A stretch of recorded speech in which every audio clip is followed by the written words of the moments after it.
Hello guys, today I just want to do a quick video on how to do the sea bases for our new Victory at Seas ships. So here's one that I did earlier. This one only took me about half an hour I think, not including drying times. Only required 4 paints to get the base looking like that. I don't know how well that's going to want to focus. But yeah, that one took about half an hour. I think it looks really good for the time investment. And I just wanted to show you guys how to do it. So here's one that I started a little bit earlier, because obviously that's the finished one. So just cut out some of the distance. I've fully base coated this one on the base with Vallejo 899 Dark Prussian Blue. Any dark blue will work for this. Personally, I like this one because it's quite a nice matte flat tone. So I'm not going to show you putting that on. Obviously, simply place it on your palette, a little bit of water. I used a regiment-sized brush, this one, to get it on, but any brush will do. And I've also tried to keep the grey on the ships, just because I think I might as well use that grey as my base coat before I put on the actual colours that I want. So next up, I'm going for Vallejo Dark Blue. They call it dark blue. This is actually more of a medium blue in my opinion. This would look good on something like a French infantryman circa the Napoleonic Wars jacket. So I don't know how well it's going to show up again, but just there. So it's quite a nice bright mid-tone blue. And this is where I can afford to get kind of messy. Nice little wodge on your brush and take out most of it off your brush. And just so it's like there. I like to test it on the back of my hand just to make sure it's not too much. I mean, all we're going to do, and this is the beauty of big ships like this, I might actually still be too much, is just dry brush it down, and that's going to catch all your details there. So like I said, nice, really easy techniques to get these put down. So, and as you can see, off the bat, even if you are potentially just starting the hobby entirely and don't have many paints, in my opinion, this is already looking at the point where that looks pretty good for tabletop. Now what I'm going to do is, because that was quite a bit of an overbrush, there's quite a lot of paint on that. I'm really just going to take off all the excess. Use kitchen roll or toilet paper for this one. Either will work, and then just get in the recesses, because I don't want to overdo this. That's why I made sure all the extra paint was off there. So, there we go. Possibly got a little bit too much on the front there. I think I might have had a tiny bit too much paint on the brush, but that's fine, because obviously the sea being what it isn't perfectly flat. So there we go, we're at that stage. I'm going to wash my brush. And because we're still going to be using this, I'm just going to try and get all the water off that one. There we go. So next up, he says that, I might actually change over to the slightly smaller dry brush. Because next up, we're going to use Sky Blue, Vallejo 961. And this one, really make sure all the paint's coming off on your, whatever you're using to dry brush, because you don't want this going into the recesses. Again, I can't tell how much is coming up clearly on camera, but you can see I've slightly overdone it in there and there, and bits like this. So all I'm going to do is, again, nice big dollop on the, a medium dollop on the thing. Again, dry brush it all off and really go in here until it's hardly leaving any paint behind. That's looking about right. How's it looking on the hand test? Yeah, the reason I like the hand test is because your skin's really good at picking up whether you're feeling moisture or not. Possibly a weird affectation because I've been doing this too long, but works for me. So yeah, I'm going to try and get that in frame for you. So yeah, and just gently, you don't want to be like stabbing, you don't want too much force in this, you just want to let the paint go where it wants to go, and that's going to be on the top. So using your consecutive layering techniques, you're going to get a nice light to dark effect. So obviously this isn't like a perfect gradient, because it isn't, you know, it's a moving sea, so it doesn't matter if it goes exactly where we want it, but generally we want the low bits to be the dark colours and the higher bits to be the lighter colours, as one would expect from your kind of highlighting techniques for any technique, but particularly because this is the sea, I think a little bit of randomization isn't going to hurt on that front, so I just keep applying that on. And just going to go on and apply a little bit more. Just going to add some time to the procedure, but like I say, this really isn't a long technique either. You can really bash these ships out and then get onto the interesting bit, which is, in my opinion, the actual ship. And the important bit is, even though you're skipping on to the interesting bit, you're not rushing or ruining the back end of the design. So you end up, and again, there, I'm really happy with that. So I'm just going to add one more highlight here. And what I'm actually going to do is, because there's barely any paint on this, and I don't want to get it wet, I'm going to apply it direct. So any old white will do. Today I'm using Warlord's Pure White. As long as it's white, the technique's going to work.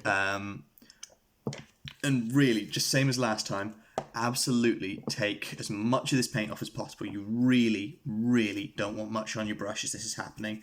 So again, I'm slightly mixing in a little bit of the paint from the last one. That's fine, because again, I don't want pure white. I just want it to be bright. So again, moisture test. There we go. So, and then what I'm going to do is I'm actually going to hold it front to back, and because I don't want it to go on every surface, I'm only going to go from one direction this time. So we're going down, so it only shows it from one direction, which is going to, again, just highlight that effectively the sun, if you imagine, is here, facing that way, and that's really going to reinforce it by spreading the paint that a ways. Or obviously the other way. If you want, for some reason, the paint to be coming the other way, just make sure it's omnidirectional. You're not doing this motion over and over again, you're just brushing it back like that. And again, I think this is looking really cracking. I can't see. There we go. Let's see if the focus wants to behave. Possibly not. But just as a final step, what I'm going to do is I'm going to get my fine detail brush, or sorry, character brush from the Army Painter range. Again, any detail brush would do. I'm just going to water some of this down, because before I was applying it neat, because again, with the dry brushing you don't really need to worry too much. Get a little bit of that off. All I'm going to do is some of the more prominent waves coming off the sides there. All I'm going to do is, there we go, apply a little bit of white to the edges. And this is like possibly the most time consuming thing, and even this only takes a minute or two. So boop, boop, boop. As it goes on. That's a bit too much, whoops. Yeah, some people use a palette, I just tend to use my hand because I'm a little bit of an animal like that. And yeah, I'm really happy with how his technique just brings the ship to life. And obviously with this, what we're really looking for is the effect of going from a really dark, deep sea blue. So in this case, as I mentioned, I used dark Prussian blue, I believe 899 from the Vallejo range. Obviously I've already said it in the start of the video, but that one is perfect for that in my opinion, but any dark blue will do really. And the idea is you're going for a really quite stark and fast jump from very little light at the recesses. That's in the wrong place. That's the other good thing about watering down your paints. If you do catch a mistake early, you can just wipe it off. And yeah, so from there you end up with this really nice fast effect going from your darkest recesses up to your starkest highlights where the bow waves are happening, like I'm getting to right at the front. And I really want the bow waves to be quite white, so I'm highlighting them a bit more than I'd highlight all the side waters coming off the port and starboard. I think that's right. I'm not going to pretend I'm a boaty person. I'm a painty person. So yeah, we're going to keep just highlighting away. And I'm taking extra care just around where the actual water meets the hull there, just because I think that's where the foam and thus the white bits are going to be most visible on a real ship, so we want to replicate that in our scale version here. So again, I'm going to try and just get it so you guys might have a chance of focusing here. This is my first time filming one at home, so I'm using my phone, my camera phone, and it's not the best of all, but hopefully that's all showing up. So finally, the last thing I'm going to do, and there's a nice little cheat for this one, because possibly for newer painters, always shake your paint before applying, that might be a little bit intimidating. There really is an effective cheat mode for this, so just apply a little bit more. And this wants to be a little bit thicker, in my opinion, so I'm only going to water this one down a little bit. And again, this is probably a little bit thicker than I normally apply were I doing the main body of a model or something like that. There we go. And again, take the worst of it off, but not a full dry brush. And again, using my finger in this instance, I'm just going to run it across. And when it's not going into the pores of the skin or the lines in between, basically your fingerprint, you just want to gently bring it across like that. It's a really effective way to bring the lettering out without spending an absolute age painting it, because I tried painting one directly by picking out the individual letters with the smallest brush I've got, and I actually found that just quasi dry brushing, in fact it is just dry brushing, just a very neat example of dry brushing, brings that out way better than the alternative. I really wish that would focus. I don't think it is, at least. Oh well. And again, on the other side, there we go. Just applying it like that.